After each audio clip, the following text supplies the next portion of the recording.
Paul joins us today. As you can see, he's in Lower Manhattan. So I'm really glad you could come on today. Just tell me what you're thinking here 23 years later. You know, Connell, every 9/11 is different.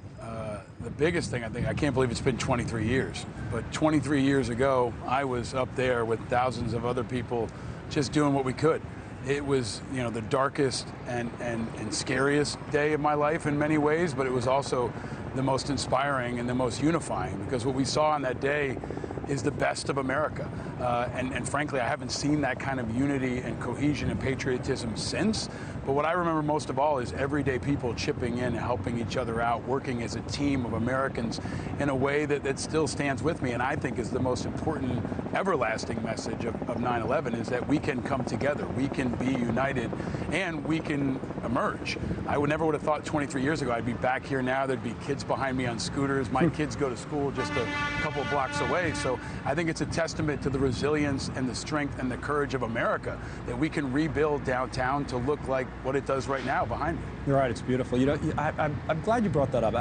It's one of the things, everybody says, what do you remember from that? And we all remember different things, and there's no wrong memory to have. But I was walking up West Street, north on West Street, all the vehicular traffic was closed. It was a day or two after 9/11.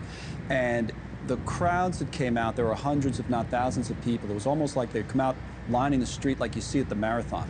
And people started clapping. And I said, what the? It's not for me, obviously. And I looked around, it was one of the fire trucks coming up. And these people, they couldn't go to work, they didn't know what to do, but they wanted to do something.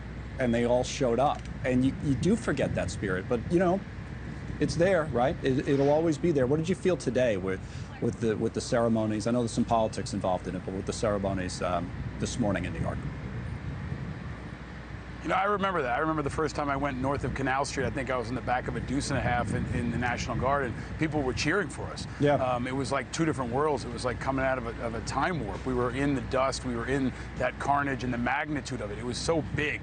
That's what I find really, really hard to describe, is just the magnitude of it. I say it's like the Grand Canyon. You can't really imagine it until you see it. That's how big it was down at Ground Zero. But now, you know, I tell my kids, look for the helpers. Think about the people who ran in. Think about Stephen Siller and all the other firefighters that went in to save others so that we could have a future.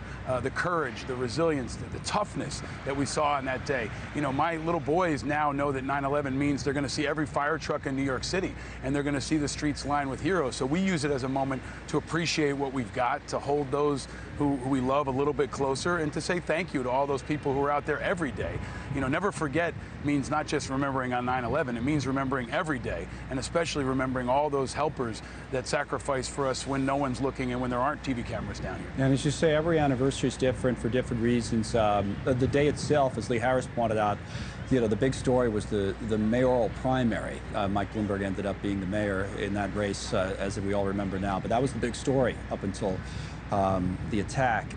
Today it mixes with presidential politics, right? You had well, Mayor Bloomberg was there, but you had the president, the vice president, the former president, his running mate. They're all there the day after a presidential debate. I mean, there's some 9/11 first responders, some families who are kind of rubbed the wrong way by that. Your thoughts on the politics of today? You know, it makes me feel a little bit buoyed by the fact that there's still something sacred in this country. In the midst of all that division and all that toxicity and all the stuff we talk about every week in our segment, at least there's one day when Americans can get together. You saw Kamala Harris and Donald Trump side by side, you know, paying respect and honoring all those who died and all those who live. And I'm glad you talked about how many people are still suffering. Our friends are still dying.